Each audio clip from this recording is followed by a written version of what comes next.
대입 시청자 금강철강 주주 여러분들 반갑습니다. 금강철강 관련돼서 여러분들이 투자하시면서 알고 계셔야 되는 이슈와 주가에 영향을 미칠 만한 요소들 전달하는 멘토 이진욱입니다.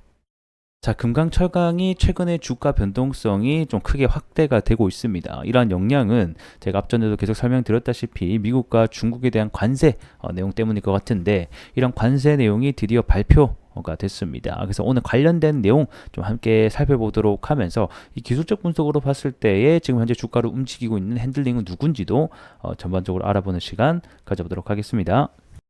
자, 중국산 품목에 대해서 301조 미국이 부과하는 관세 인상 내용 함께 보도록 하겠습니다. 자, 5월 14일 수요일에 발표된 내용이고요. 이 바이든 행정부는 이 중국으로부터 수입된 약 180억에 달하는 이 주요 전략 품목에 대해서 관세 인상할 것이라고 발표를 했습니다. 그래서 내용을 보게 되면 철강 및 알루미늄 같은 경우에는 기존 7%에서 25%로 인상을 했고, 적용 시점은 2024년 올해가 될 것 같습니다. 그리고 뭐 이제 나머지 반도체, 뭐 전기 자동차, 이 전기 자동차 같은 경우에는 25%에서 약 100%로 5배 이상 사실 부과를 했는데, 이게 사실 뭐 중국에서 미국으로 수출되는 전기차가 사실상 거의 없거든요. 그래서 올해 이 중국 승용차 협회에 따르면 올해 1분기 미국에 수출된 중국산 이 전기차는 이 폴스타라는 브랜드가 하나 있습니다. 그래서 이 폴스타의 227대, 요거 2217대, 요거 말고는 사실상 전기차가 나가는 게 없기 때문에 추가 관세가 부과된다고 하더라도 이 중국 전기차 기업에게는 미치는 영향은 거의 없다, 이렇게 좀 보시면 될 것 같고, 뭐 나머지 배터리 부분에 있어서도 7.5%에서 25%로 대부분 인상을 하고, 주요 광물 역시 25%로 대부분 사실 수입되고 있는 거를 다 조사를 해서 현재 관세를 크게 부과한 것으로 보여집니다. 의료 제품에도 사실상 거의 0%로 이제 부과를 하고 있었는데, 뭐 주사기라 바늘이라던가 등등 해서도 부과한 모습을 볼 수가 있네요. 그래서 오늘 이제 해당 내용이 발표되고 나서 일단 단기적인 재료 소멸로 시장은 판단을 해서 현재 주가들이 조금 하락이 나오고 있는 상태입니다. 제가 말씀드렸던 부분 중에 하나가 이 관세 인상률 같은 경우에는 철강이 기존 7.5에서 25%로 올라갈 때 이게 예상률이었잖아요. 근데 똑같이 나왔어요. 그래서 이게 만약에 더 추가 상승이 나오려고 했으면 사실상 요거보다 조금 더 크게 부과가 됐으면 시장에서 한층 더 주가가 올라갈 수 있는 계기가 됐을 것 같은데, 기존에 예상하고 있던 바가 그대로 나오다 보니까 지금 현재 단기적인 재료 소멸에 대한 인식으로 주가가 좀 하락하고 있는 게 아닌가, 이렇게 좀 생각이 들고요. 자, 그러면 이번 관세로 인한 국내 증시 영향은 어떤지 함께 보도록 하겠습니다. 자, 일단 초반 같은 경우는 처음에 4월 중순이었죠. 그때 이제 이 미국이 중국 제품에 대한 관세를 부과하겠다라는 소식이 처음 나왔을 때는 중국 제품에 관세를 부과하게 되면 우리나라가 반사이익이 되겠구나, 돌아갈 수 있겠구나라는 생각 때문에 사실상 주가는 크게 상승이 나오기도 했습니다. 근데 현실은 어떠냐? 일단은 미국 철강 수요 중에 이 중국산 비중이 굉장히 낮다라는 게 일단은 현실이고, 무엇보다 우리나라 같은 경우에는 쿼터제로 운영을 하고 있기 때문에 이 중국 제품에 대해서 관세가 크게 부과된다고 하더라도 우리나라 수출량 자체는 늘지 않는다, 이렇게 보시면 될 것 같습니다. 하지만 우리가 또 생각을 해봐야 되는 게, 이 몇몇 기업들 중에서는 이 미국에 직접 생산 법인을 두고 있는 회사가 있습니다. 그래서 이런 회사 같은 경우에는 직접적인 수혜가 될 수도 있다는 점 참고해 주셨으면 좋겠습니다. 그래서 쿼터제를 받지 않습니다, 생산법인 같은 경우에는. 근데 판매법인 같은 경우에는 조금 다릅니다. 판매법인은 일단 수출을 가지고 와서 거기서 판매를 하는 회사이기 때문에 쿼터제를 받을 수도 있다. 그리고 이렇게 미국 시장이 막히고, 사실 지금 현재 미국뿐만 아니라 이 미국의 우호국들, 그 다음에 이 동맹국들이 하나같이 이 중국산 제품에 대해서 현재 관세를 나설 것으로 전망이 되고 있습니다.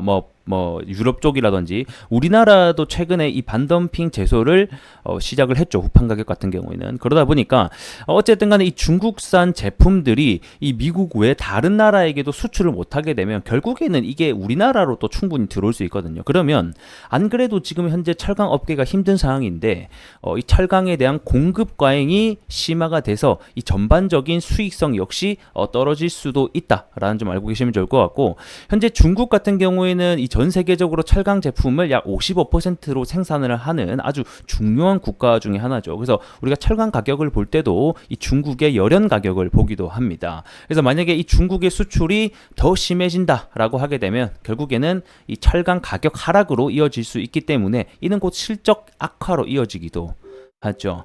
그래서 이 철강협회에 따르면 23년도 이 중국산 철강제 수입 같은 경우에는 873만 톤으로 집계가 됐는데 전년 대비 약 30%나 육박하는 아주 큰 수치로 증가를 했다는 것을 우리가 알 수가 있습니다. 중국산 제품만 아니라 사실 이제 일본 같은 경우에는 마이너스 이제 금리를 비록 탈출하긴 했지만 아직까지는 값싼 이 엔저로 인해서 철강들이 우리나라에 또 유입이 되고 있기 때문에 사실상 우리나라의 철강 제품들이 조금씩 더 입지가 좁아지고 있는 상황이다, 이렇게 보시면 될 것 같고, 결국에는 이러한 사태로 인해서 이 미중 무역 전쟁이 더욱더 격화될 것임을 우리가 알 수 있을 것 같습니다. 결코 단발성으로 끝날 이슈는 아니라고 저는 보고 있고요. 이번 미국 대선이 11월 달까지 남아 있는 만큼 이 사실 바이든이나 트럼프는 이 자국의 표심을 얻기 위해서 이 중국을 더욱더 압박을 해 나가고 있는 상태고, 그거를 넘어서 이 동맹국들 프랑스라던가 유럽 등등등 해서 다른 부분에 있어서도 이 중국에 대해서 압박을 가할 것으로 현재 보고 있습니다. 자, 그러다 보니까 이 11월 달까지 미국 대선이 있는 만큼 그 안에서는 이 철강 관련주들이 충분히 해당 관련 이슈로 인해서 언제든지 들쑥날쑥 할 수 있다, 주가의 변동성이 확대될 수 있다는 점 참고해 주시면 좋겠습니다. 자, 그럼 마지막으로 중국의 입장 보도록 하겠습니다. 자, 현재 중국도 가만히 있지 않겠다. 무역 전쟁 전면전을 어느 정도 예고를 하고 있고, 우리도 똑같이 보복 관세를 하겠다라고 얘기를 나서고 있습니다. 특히 미국의 일부 인사들은 이미 너희들 미쳤다, 단극 패권을 지키기 위해서 이성을 잃었다라고까지 얘기를 하고 있는데요. 자, 앞서 2018년도 때 미국의 트럼프 정부가 이 중국산 일부에 대해서 추가 관세를 매긴 이 과거 이력이 있습니다. 그때도 이 중국 역시 이 세계무역기구에 제소도 하고 이 보복 관세를 추가적으로 부과한 전례가 있는 만큼 아직까지는 이 미국 관세 인상 조치에 대해서 구체적으로 어떤 보복을 조치할 것이다라고 밝히고 있지는 않지만 똑같이 무역 제소도 하고 보복 관세도 할 것으로 보여지고 있습니다. 그래서 이 현재 중국 같은 경우에는 이 고관세를 매긴 나라에 대해서 똑같이 보복관세를 하기 위해서 이런 중국판 301조를 지난달에 통과시키면서 이게 현재 12월부터 가동될 전망이기 때문에 이것뿐만 아니라 다양한 부분에 있어서도 이 미중무역 전쟁이 이제 정말 심화가 되겠구나라는 것을 우리가 알 수 있을 것 같습니다. 자, 차트 보면서 마무리하도록 하겠습니다. 우리 금강철강 같은 경우에는 최근에 해당 이슈 때문에 주가가 좀 가파르게 오른 경험이 있고, RSI 지표상에서도 이 과열 구간을 나타내는 모습들이 나타냈습니다. 자, 일단 어제의 이 주가를 밀어낸 범인, 수급 주체를 보게 되면 아무래도 프로그램 매수 매도의 주체가 될 것 같습니다. 어제만 하게 되더라도 약 5만 6천 주를 순매도를 전향을 시켰습니다. 얘네들이 지금 현재 거래량 자체로 보게 되면 어제 90만 주가 나왔는데 한 15만 주, 16만 주 이상, 20%, 20%까지 아니죠. 한 10 몇 퍼센트, 20% 가까이 얘네들이 거래량을 거의 주도했다라고 봐도 될 정도로 얘네들의 순매도 때문에 주가가 또 한층 밀리게 되는 경험들이 있었고, 특히 최근에 얘네들의 순매집세가 돋보이죠. 여기서부터. 자, 이렇게 쭉 얘네들이 매수해서 사실 위에서 털었다고 봐도 무방할 정도로 봅니다. 그리고 오늘 다시 한 번 더 순매수세를 이어가면서 주가의 하방을 조금 방어를 해주고 있는 모습인데요. 기술적으로만 보게 되면 일단 얘네들의 프로그램 매수 매도 추이가 매수세로 계속 찝히는지 아니면 매도를 계속 하는지가 우리에게는 좀 중요한 작용이 될 것 같습니다.